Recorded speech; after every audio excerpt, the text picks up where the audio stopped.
আসসালামু আলাইকুম এভরিওয়ান। আজকে 2টা ডিম আর সিদ্ধ আলু দিয়ে খুবই সহজেই মজাদার স্বাদের ডিমের কাবাব তৈরি করে দেখাবো। তাহলে ভিডিওটি দেখে নেওয়া যাক।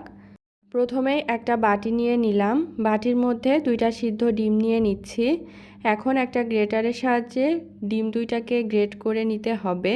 তারপর একটা সিদ্ধ আলু ম্যাশ করে দিয়ে দিলাম।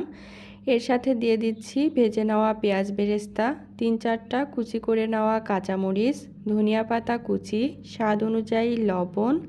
সেই সাথে দিয়ে দিচ্ছি আধা চা চামচ করে জিরা গুঁড়া, ধনিয়া গুঁড়া, শুকনো মরিচের গুঁড়া, হলুদের গুঁড়া, গরম মশলার গুঁড়া, আদার গুঁড়া আর রসুনের গুঁড়া। সেই সাথে দিয়ে দিচ্ছি 1/4 কাপ বিস্কুটের গুঁড়া আর 2 টেবিল চামচ ময়দা। ময়দার পরিবর্তে কর্নফ্লাওয়ারও দেওয়া যাবে। এখন হাতের সাহায্যে সব কিছু একসাথে মিক্স করে নিতে হবে। তারপর হাতটাকে ভালোভাবে ধুয়ে পরিষ্কার করে নিব আর কাবাব তৈরি করে নিব।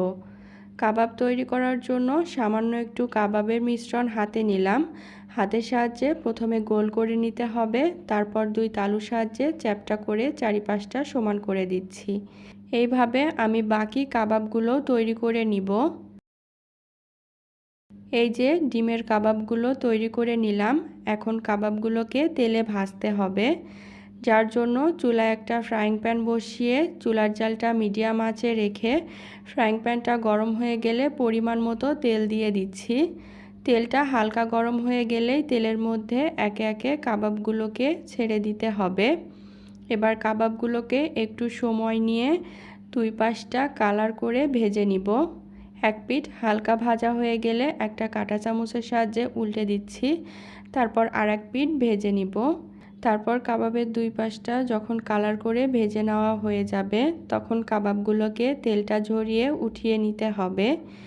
এখন কাবাবগুলো পরিবেশনের জন্য একদম তৈরি। বাসায় মাংস না থাকলে ডিম দিয়ে খুবই সহজেই এইভাবে ডিমের কাবাবটা আপনারা তৈরি করে নিতে পারবেন। আর এই ডিমের কাবাবটা পোলাও, বিরিয়ানি, খিচুড়ি বা সাদা ভাতের সাথেও পরিবেশন করা যাবে।